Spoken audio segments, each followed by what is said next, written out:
Okay, let us start with our first revision lecture. We are starting with Consumer Protection Act. ठीक है, अब साथ साथ में थोड़ा थोड़ा पढ़ते जाना. ठीक है, मैं पूरा पहले इंट्रोडक्शन पढ़ लेती हूँ. Okay. So this introduction you have to write in all the answers. फिर वो कोई भी आंसर आ जाए, राइट्स आ जाए या कंज्यूमर से रिलेटेड कोई आंसर आता है तो आपको उसमें लिखना है. ठीक है. The consumer word is derive from the Latin word consumer. Okay, क्या लर्न करना है आपको यहाँ पर? आपको दो चीजें लर्न करनी है, consumer and Latin word. I think कुछ कुछ चैप्टर्स में they have given that it is derived from the Greek word, है ना? तो कंफ्यूज मत होना कि लैटिन वर्ड है या ग्रीक वर्ड है. So what you can do, you can just take a page and जो जो चैप्टर्स में इंट्रोडक्शन में ऐसा लिखा हुआ है, right consumer, then it is derived from which word and what is which language it is. ठीक है, तो एक थोड़ा सा आसान हो जाएगा. तो ऐसे maximum 5, there will be 5 words, 4 to 5 words. ठीक है, तो जो सिर्फ ग्रीक वर्ड होगा ना, मैक्सिमम तो लैटिन वर्ड्स ही होते हैं. ठीक है, तो जो ग्रीक वर्ड होगा ना वो लर्न कर लेना, and then it's implied that the rest are Latin. ठीक है.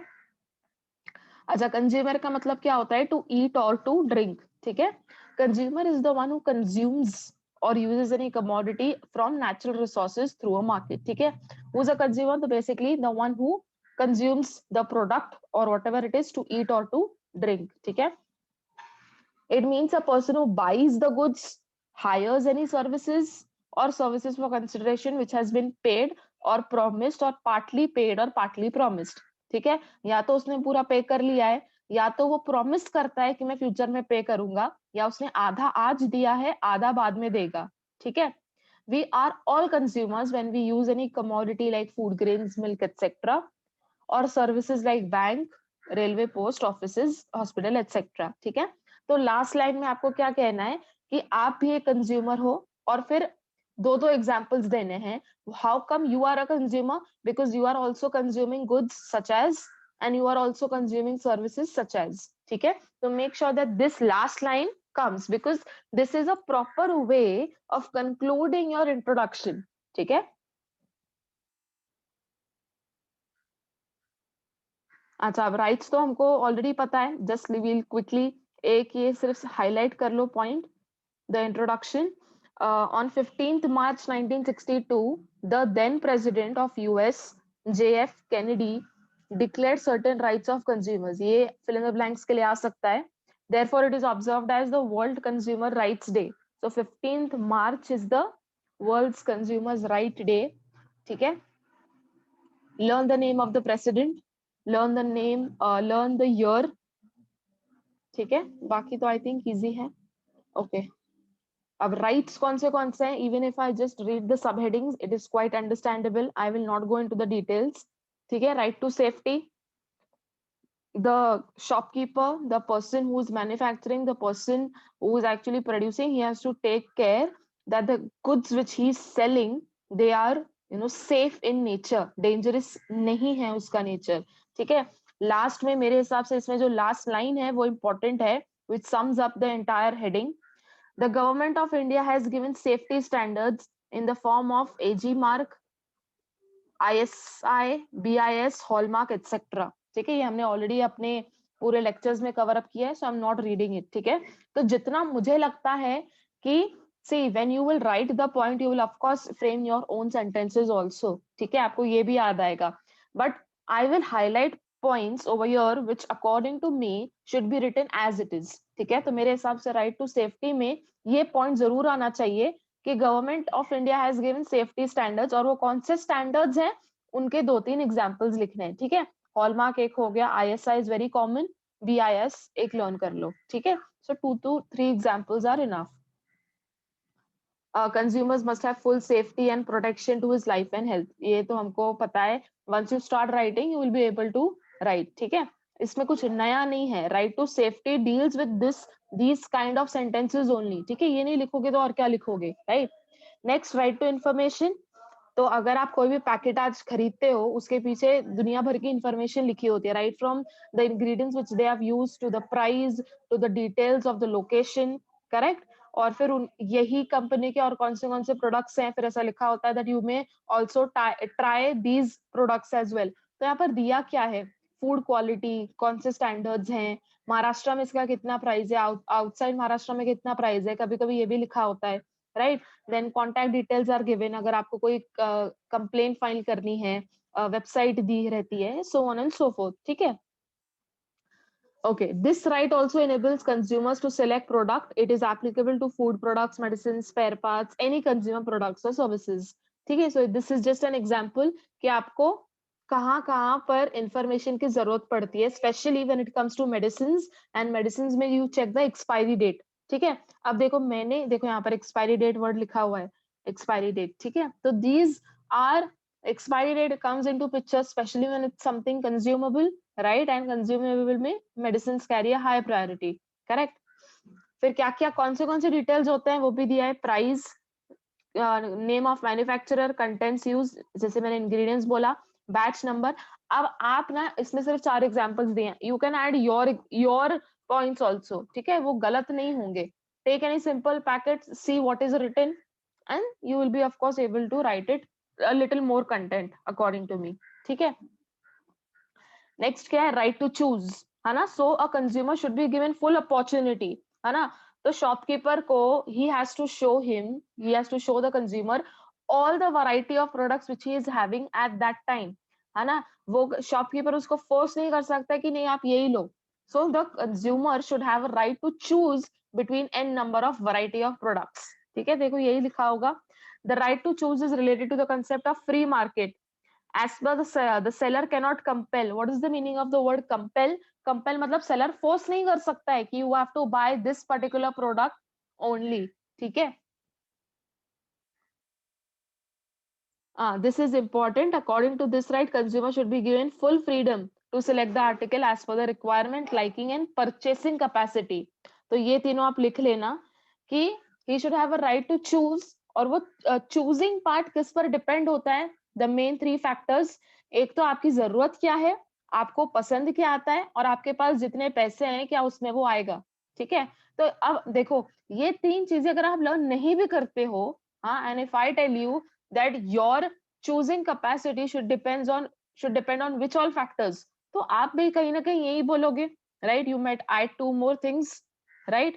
तो some what is consumer protection, ये chapter ही क्या है, that you have to just read and again and again, ठीक है, कि कल को जाके even if you forget कि कौन से factors पर based है इसका choosing capacity, you are able to write it because it is something which we do in our day to day life, right। Purchasing capacity is primary, right. फिर जरूरत क्या है, पसंद क्या है, ठीक है। तो फिर वो उन सब चीजों को मैच करके then you finally happen to choose. Next, right to be heard. Again heard किस में आएगा, whenever I say right to be heard मतलब क्या, here I am addressing on the complaints which I want to file, है ना। तो consumer को एक अपॉर्चुनिटी मिलनी चाहिए टू फाइल अ कंप्लेन, एक प्रॉपर रिड्रेसल फॉर्म होना चाहिए, ठीक है। अब मेरी कंप्लेंट्स किस किस पर बेस्ड हो सकती हैं, certain matters such as quality, quantity, price, packaging, etc. Consumers can file online complaints through the portals or mobile apps, ठीक है। तो यहाँ पर एक फैसिलिटी प्रोवाइड की गई है, और कंप्लेंट किस चीज पर हो सकती है यूजुअली, तो यहाँ पर इन्होंने हाईलाइटिंग फैक्टर्स दिए हैं कि यूजुअली कंप्लेंट क्वालिटी पे फाइल की जाती है, क्वांटिटी कम हो गई है, प्राइस बढ़ गया है, पैकेजिंग अच्छा नहीं है, ठीक है। तो these are the meaning major factors. Next point, consumer education. So the people should take active effort to educate the consumer. अब consumers को educate कैसे करते हैं, campaigns hold करके, advertisement से, जागो ग्राहक जागो, right। So these are the choices where you can make to educate your own customers.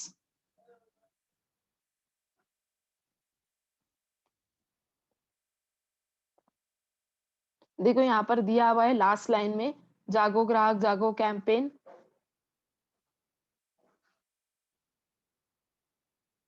The government, media and NGO play a vital role in this regard. Example, जागो ग्राहक जागो campaign, ठीक है।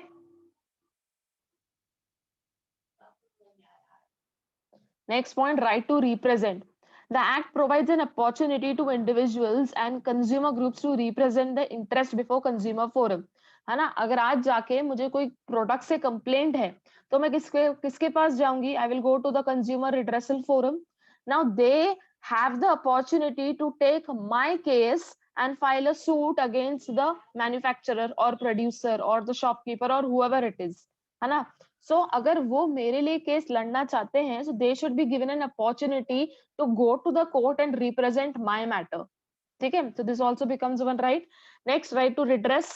अब मेरी कंप्लेन सुनने वाला कोई होना चाहिए. अब वो कौन है ये तो हम बाद में हमने पढ़ा भी है, but I'll just highlight the forums. कौन से थे? The consumer dispute redressal machinery is established. और कौन से थे? डिस्ट्रिक्ट कमीशन था at district level, state commission at state, national commission at national level. Consumers are protected from business malpractices. So these three forums, they ensure कि consumer malpractices ना हो, है ना? They restrict such practices. Okay. Next is right to healthy environment. All consumers should have right to healthy and clean environment. According to this, consumers can demand actions against pollution, right? All consumers have the right to health and clean environment. ठीक है, ये आप कर सकते हो. Nothing to explain. Right to protect from unfair business practices. ये भी एक consumer का right है. So that they can prevent black marketing, profiteering, faulty weights and measures. ये सबसे common चीज देखी जाती है, faulty weights. इसके ऊपर ना रिसेंटली एक इंस्टाग्राम पे वीडियो भी आया था. What that video was about, I will tell you. ये जो ट्रेडिशनल मेथड यूज करते हैं ना वेट करने के, supposedly I just draw this up. तो ये एक वो हैंगर होता है, ठीक है, और फिर ऐसे कुछ ये होते हैं. सो यहाँ पर ये लोग क्या करते हैं, वेट्स रखते हैं और यहाँ पर क्या रखते हैं, प्रोडक्ट रखते हैं, ठीक है. फिर ये मैच होना चाहिए, करेक्ट, ऐसा ही होता है.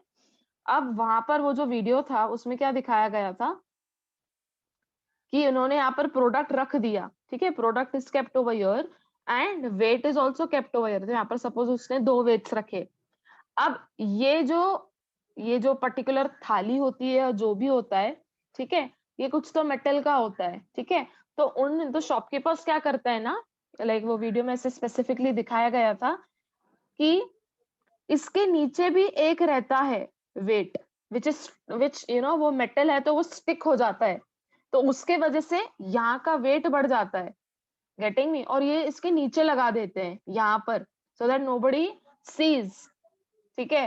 तो यहाँ पर वेट लगाओगे तो इसका वेट बढ़ जाएगा, फिर आपको प्रोडक्ट्स कम करने पड़ेंगे. You will have to take the products out so that it matches, correct. तो at times they also do such things. So whenever you are actually buying products where the person is using this kind of method, you should always see कि वो थाली के नीचे कोई metal चिपका हुआ तो नहीं है, because if it is there so it will increase the weight, ठीक है. और अगर वेट बढ़ जाएगा तो आपको प्रोडक्ट्स कम करने पड़ेंगे, right. So this is one of the practices which was observed.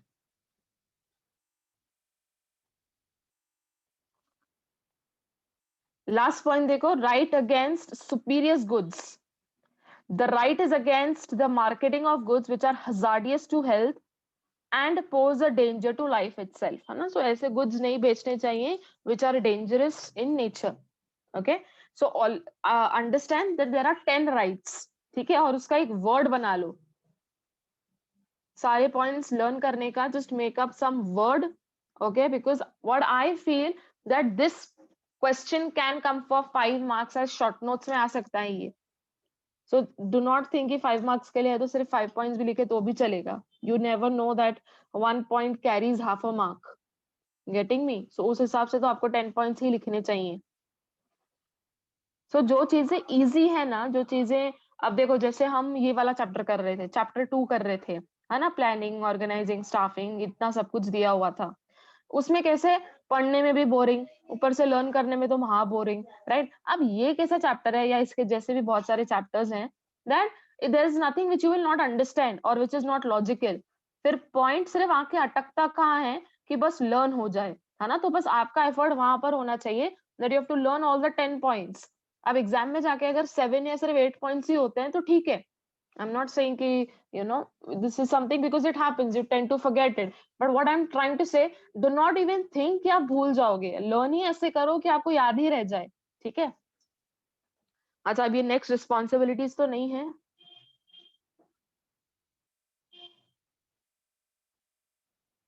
Directly come to the act. Let us start with district commission. चलो, I am giving you 2 minutes. ये पेज पर जो जो लिखा है जस्ट रीड इट वंस, एक बार पढ़ लो फटाफट से। If I want to go and file a complaint in district commission, तो मेरा कंप्लेंट का जो वैल्यू है वो कहां से लेके कहां तक होना चाहिए? चलो, I want everybody to answer in the chat box. तो कंप्लेंट फाइल करने के लिए जो आपका वैल्यू है, it should not exceed 1 crore. ये कहां पर लिखा हुआ है? यस, मॉनिटरी जुरिसडिक्शन में नेक्स्ट पेज पर देखो, यहाँ पर district commission shall have jurisdiction to entertain complaints where the value of goods and services does not exceed 1 crore, correct? So this is an important point. चलो, tell me president कौन होगा district commission का? Who will be the president of the district commission?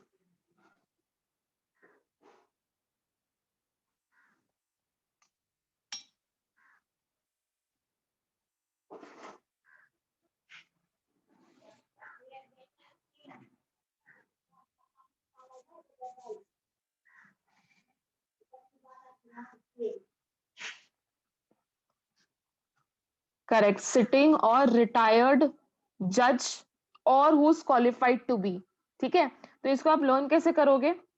जो जज बन चुका है already, ठीक है, तो रिटायर्ड है मतलब, जो प्रेजेंट में जज है, या जो एलिजिबल है जज बनने के लिए, है ना? तो exactly it is past, present and future वाला। द वन हुज रिटायर्ड मतलब पास्ट, जो आज भी बैठा हुआ है that is present, and future में जो एलिजिबल है और qualified to be a district जज। ठीक है, बताओ मेंबर्स कितने होंगे इसमें?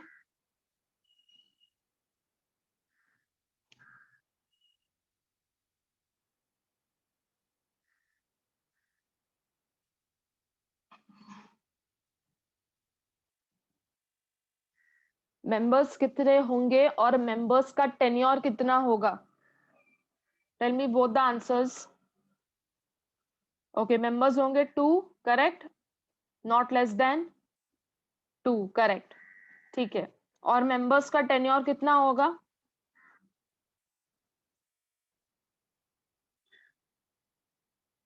What is the tenure? Correct, 5 years or up to the age of 65 years, whichever is earlier, right? So 5 or 65, very easy to learn, 5 or 65, ठीक है? हाँ, 5 or 65 years of age, ठीक है।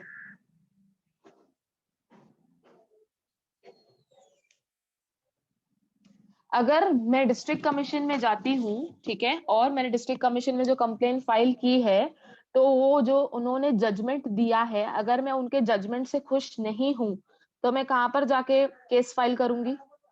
Where will I go and file a case if I am not satisfied with the decision of the district commission? Yes, it will be, I can go to state commission to file my appeal. Okay, और मुझे कितने दिन के अंदर जाना है वो भी लिखा हुआ है क्या? Correct, it is what 45 days, right? देखो यहाँ पर अपील में लिखा हुआ है ये सारी चीजें, विद इन 45 days। और अगर मैं if I want to file a appeal, I can go to the state commission, correct? तो देखो, ये पकड़ के चलो, डिस्ट्रिक्ट कमीशन, स्टेट कमीशन या नेशनल कमीशन में कोई एक पूछ सकते हैं, ठीक है, या तो कोई दोनों के ऊपर एक डिफरेंस आ सकता है। तो ये चीजें तो ऐसे समझ लो कि फिक्स्ड ही है आपके पेपर में, right? This is not even I am predicting, this is something which I am telling you out of a factual, this is a fact. ठीक है, किसको भी पूछोगे तो सब ऐसे ही कहेंगे कि इसमें से तो आएगा ही आएगा, right? So from this chapter, in short, अभी आपकी जो 2 चीजें कट हो गई हैं, तो बचते ये 3 चीजें हैं, district, national and state, and rights of consumers, correct?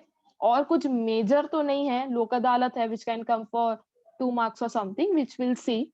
ठीक है, अब यहाँ पर भी जो 3 कमीशन आपको दिए हैं, अगेन ये जो बोल्ड में लिखा हुआ है ना, meaning, composition, president, member, so on and so fourth, यही आपको लर्न करना है, right? Because of course you are of course learning the content, but अगर मैं आपको कहती हूँ that right state commission, तो आपको लर्न क्या होना चाहिए कि पहले मुझे क्या लिखना है, मीनिंग।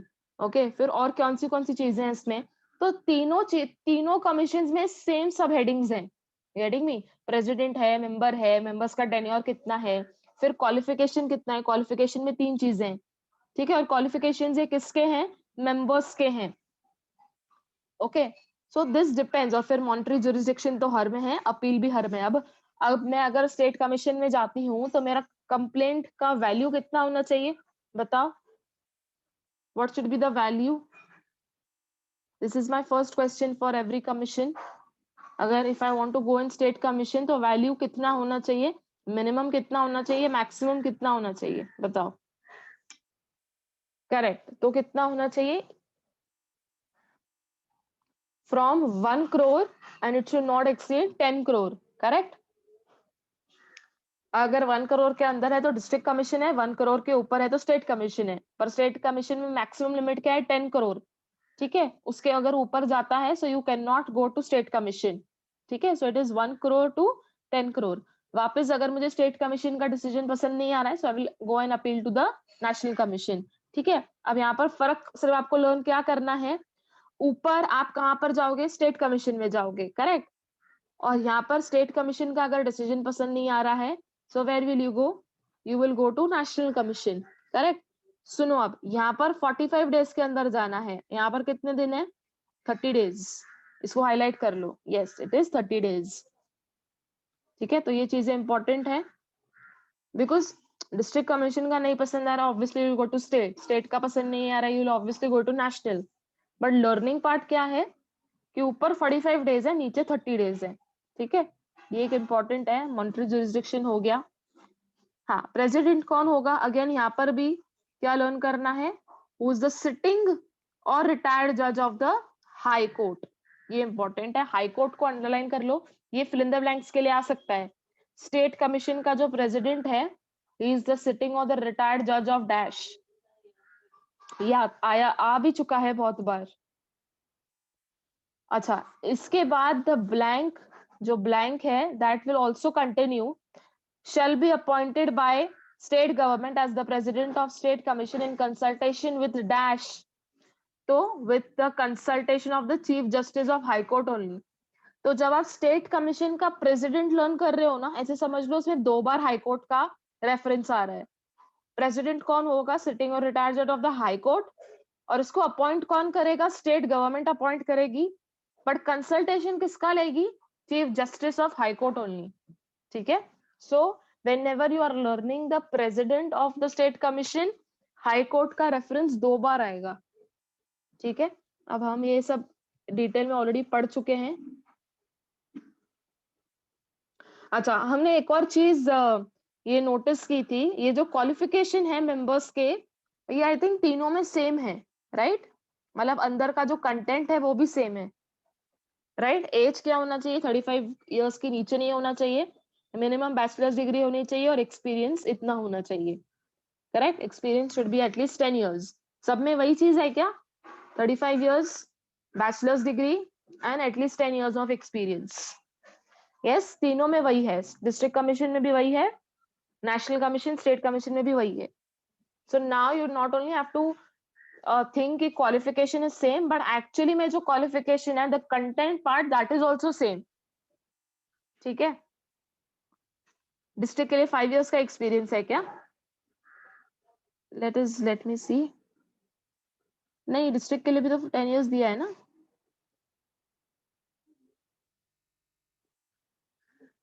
है ना, यहाँ पर they should have an adequate at least 10 years of experience. District के लिए 10 इयर्स ही है, right? We are speaking of this qualification of members, तो यहाँ पर भी 10 इयर्स है, या इट्स ओके, यहाँ पर भी 10 इयर्स है, ठीक है? चलो, नेशनल कमीशन का भी देख लो। इसका मेरे को पहले तो मॉनिटरी जुरिसडिक्शन बता दो क्विकली। देखो, इसका भी 10 इयर्स ही है, तो सॉर्टेड है फिर। 10 years, at least 10 years of experience. So qualification के अंदर जो 3 पॉइंट्स हैं, 3 पॉइंट्स के अंदर जो कंटेंट है that is also similar in all the 3, ठीक है? हाँ, tell me the monetary jurisdiction of national commission which exceeds 10 crores, ठीक है? तो सिंपल था ये तो। तो 1 करोड़ के अगर अंदर है तो डिस्ट्रिक्ट कमीशन, 1 करोड़ से 10 करोड़ है तो स्टेट कमीशन, 10 करोड़ के अगर ऊपर है तो नेशनल कमीशन। ठीक है, चलो क्विकली वन मोर क्वेश्चन। अगर नेशनल कमीशन का जजमेंट या जो भी डिसीजन है वो मुझे पसंद नहीं आया है तो मैं किसके पास जाऊंगी और कितने दिन के अंदर? चलो दोनों चीजें बता दो। Yes, where will I go and file my appeal?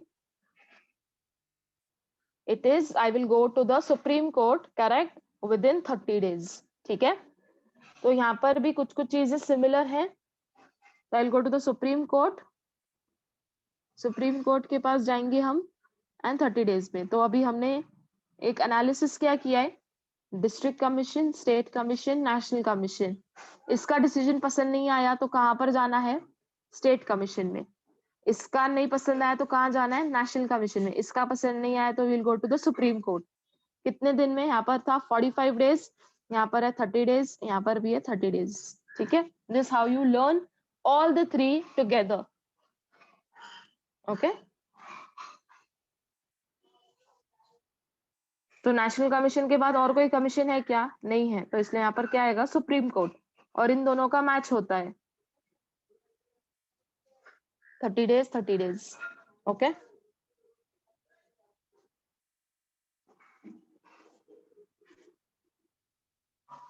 Okay, अब यहाँ पर जो प्रेसिडेंट है, इसका प्रेसिडेंट भी इंपॉर्टेंट है।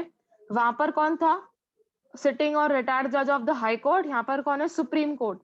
यहाँ पर कंसल्टेशन किसका लगेगा? चीफ जस्टिस ऑफ इंडिया का लगेगा। ये भी अंडरलाइन कर लो। तो दोनों के जो प्रेसिडेंट हैं, इनफैक्ट आई वुड से तीनों के एग्जैक्ट वर्ड्स लर्न करना। और ये जो कंसल्टेशन है ना, this can come in fill in the blanks, in consultation with dash. so this is important. Territorial jurisdiction हो गया हमारा, 10 करोड़ हो गया, अपील हो गया।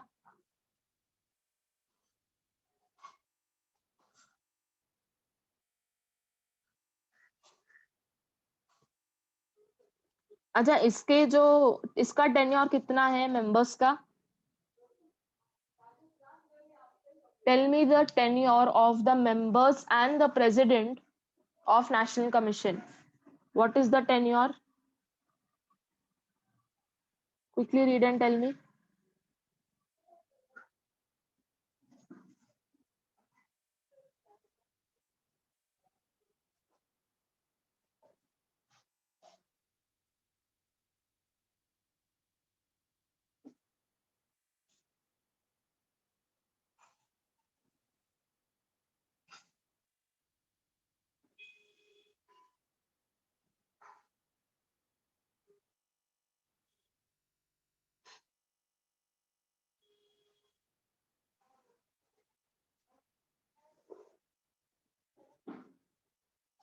Yes, how much it is? 5 years or up to the age of 70 years, whichever is earlier. Okay, एक बार पढ़ लेते हैं क्विकली से क्या लिखा हुआ है। However, the president and the member shall hold office for maximum 5 years, but are eligible for reappointment. ठीक है। The act further provides that president can work up to the age of 70 years and members can work up to the age of 67 years. ठीक है, तो 5 years तो दोनों में common है। President के लिए 70 years, मेंबर्स के लिए 67 years। ठीक है,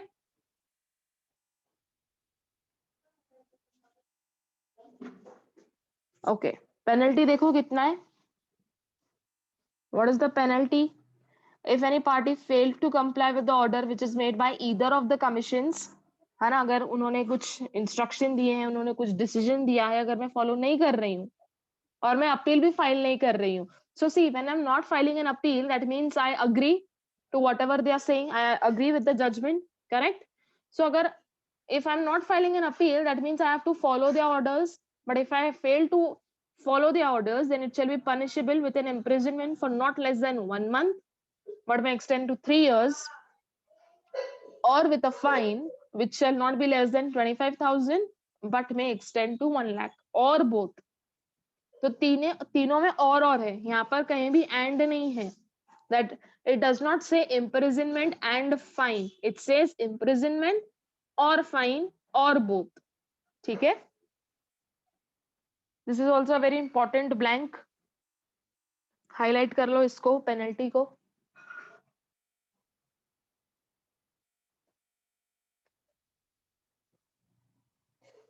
अब क्विकली रोल्स देख लो क्या क्या हैं जो कंज्यूमर ऑर्गेनाइजेशंस हैं या जो एनजीओज हैं, उनके रोल्स क्या होंगे. We'll just quickly read it in one sentence. ठीक है. To organise campaigns and various programmes on consumer issues, right. To organise training programmes. जितना मैं हाईलाइट कर लूँ फॉर द टाइमिंग उतना ही हाईलाइट करो, बाकी का you can frame the entire sentence. Training programmes provide करो, और ट्रेनिंग में आप उनको क्या बताओगे कि आपके राइट्स क्या क्या हैं. ठीक है.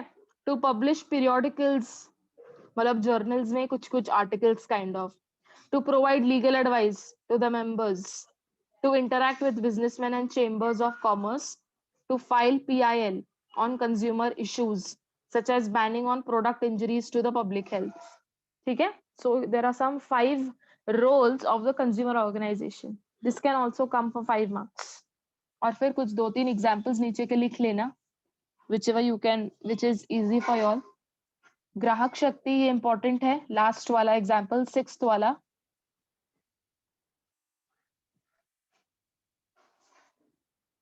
ठीक है.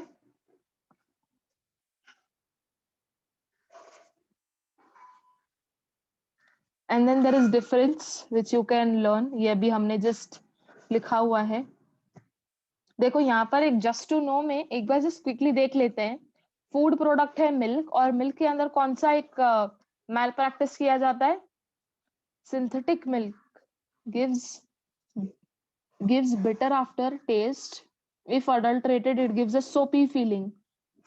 अच्छा, ये आपको आप कैसे आइडेंटिफाई करोगे कि अडल्टरेटेड है या नहीं. अगर अडल्टरेटेड है, it gives a soapy feeling on rubbing between the fingers. Okay. Chilli powder, इसके अंदर क्या ऐड करते हैं, ब्रिक पाउडर या talc powder. Take a teaspoon of chilli powder in a glass of water and examine when the residue is rubbed. Okay. When the white residue is rubbed, soapy and smooth feel indicates the presence of soapstone. Sugar, rub a little sugar on the palm and smell. If adulterated with urea, it will smell of ammonia. If adulterated, sugar gives a smell of ammonia. Okay.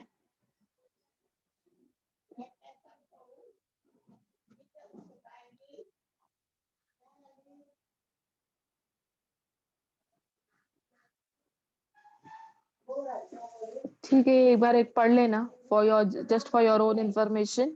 और यहाँ पर एक comparative study है between all the 3 commissions. ये भी आपको करना है, लर्न ही करना है. लर्न क्या करोगे, point of distinction he learn करना है. मीनिंग है फर्स्ट, प्रेसिडेंट तीनों में कौन है, मेंबर कौन है. तो अगर आपने ये तीनों पेजेस कर लिए हैं तो फिर डिफरेंस लर्न करने में कोई प्रॉब्लम ही नहीं आएगा. Just that point of distinction learn करना है. ठीक है. ओके, बस एक लास्ट टॉपिक बचा है, ways and means of consumer protection. देख लो ये भी क्विकली एक बार. लोक अदालत. लोक Adalat is an effective for quick redressal of public grievances. It can also be referred as people's court. Underline करो, fill in the blanks के लिए आ सकता है. It is established by government to settle disputes by compromise. ये भी आ सकता है.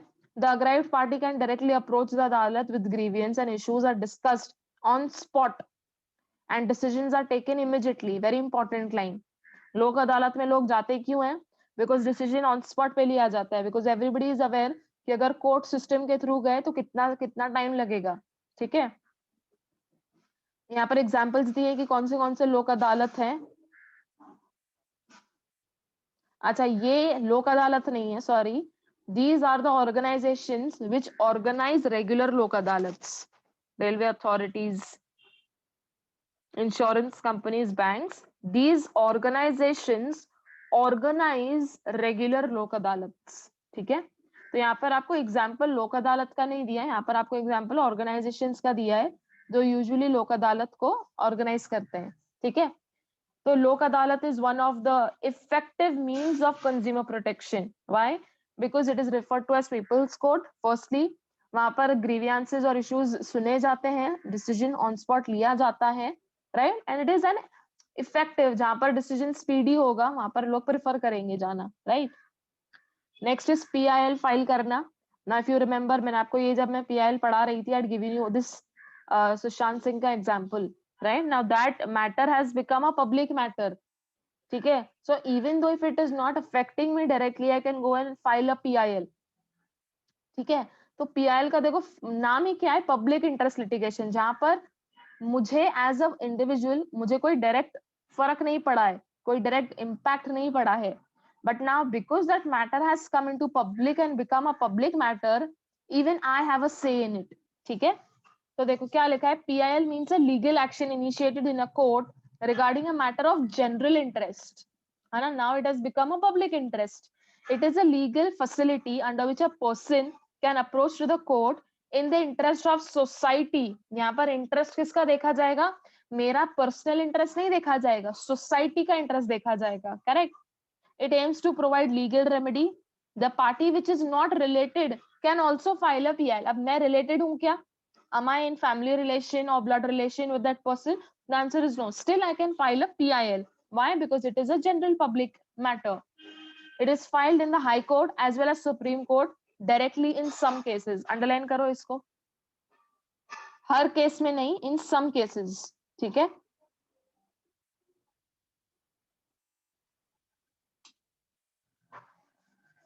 अब देखो these 4 to 5 ये जो points दिए हैं, you can again learn. 7th point में number of laws have been enacted in India to safeguard the interest of consumers and protect them. Some of these laws are as follows. तो यहाँ पर जो नीचे laws दिए हुए हैं कुछ 4-5, these laws are favoring the consumer. Sale of Goods Act, Essential Commodities Act, Standards of Weights and Measures, ये सब किसके हित में है, कंज्यूमर्स के फेवर में है. Food safety and standards, national food security act. ठीक है, these are towards the consumers. अच्छा, अगर इनके आपको ईयर लर्न नहीं हो रहे हैं, so it's okay, you can just end up sale of goods act, essential commodities act. ठीक है, ऐसे आप लिख सकते हो. नॉट अगर लर्न होते हैं तो वेल एंड गुड.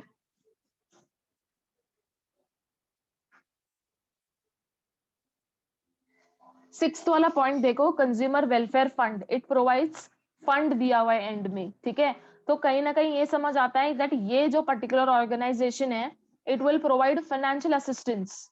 राइट, क्या लिखा हुआ है, the department of consumer affair has created welfare for providing financial assistance to strengthen consumer movement in rural areas. ये इंपॉर्टेंट है. Again this can also come in the fill in the blank, कि कौन से movement को support करते हैं जो कहां पर हो रहे हैं, इन रूरल एरियाज.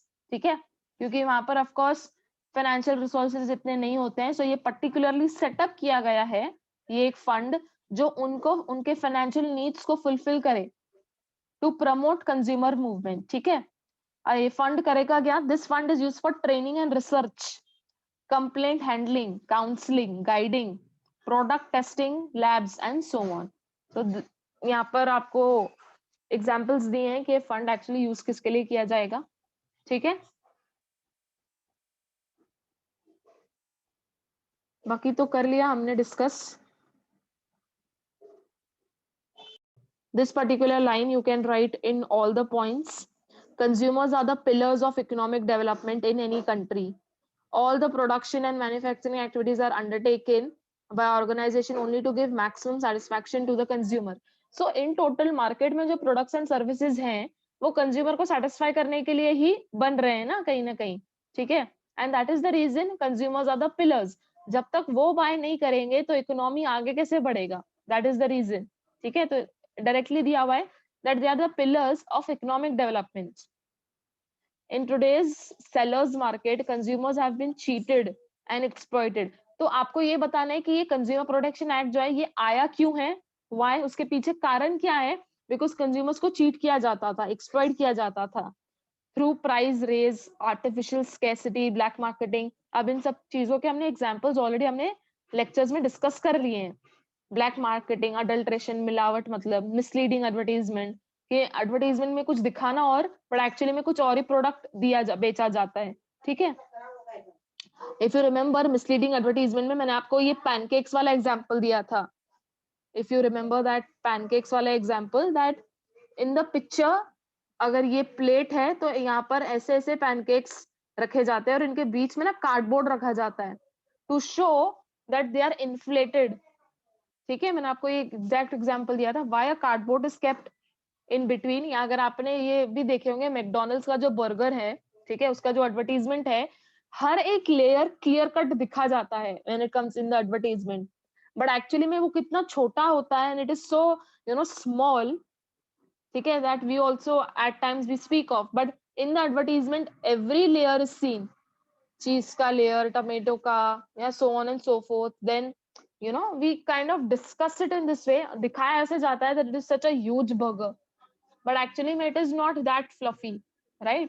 तो ये malpractices होते हैं, misleading advertisement होते हैं, so that consumers get attracted to the advertisement and they tend to go and actually buy it. Every consumer should have adequate knowledge of the products and services regarding quality, quantity, price to select the right product. So basically उनको ये भी पता होना चाहिए कि कितनी quantity, क्या price इसका सही है, right? And price सही नहीं होगा तो we usually tend to then again bargain. ठीक है? Yes, बताओ. If this Lok Adalat comes for 5 marks, so write this line as introduction, then write this entire point, और fourth point को ये यहाँ पर 3 points हो जाएंगे, ठीक है? इसको अगर आप इससे देखते हो तो if you divide it, and बाकी के जो points है उसको सिर्फ आप सब headings में लिख लो fourth point में, that other ways and means are consumer welfare, PIL, fund, या जो भी हमने पढ़े हैं सब points, ठीक है? अगर 2 mark के लिए आता है ना सिर्फ, तो just this introduction and this full Lok Adalat, that's it. If it comes for 2 or 3 marks, ठीक है? Yes, और कुछ doubt? जो राइट्स का क्वेश्चन है इसको तो मैं कह रही हूँ लर्न ही कर लो, ठीक है, बिकॉज ये पक्के से आना ही है. अगर नहीं भी आता है so then they will ask you some particular right to safety and right to information, ऐसे 2 चीजों को क्लब करके दे कैन आस्क, ठीक है, बट यूजुअली तो पूरा आंसर ही आता है. Enumerate the rights of consumers as per the consumer protection act, this can come, and बाकी के वो जो 3 हैं, ठीक है.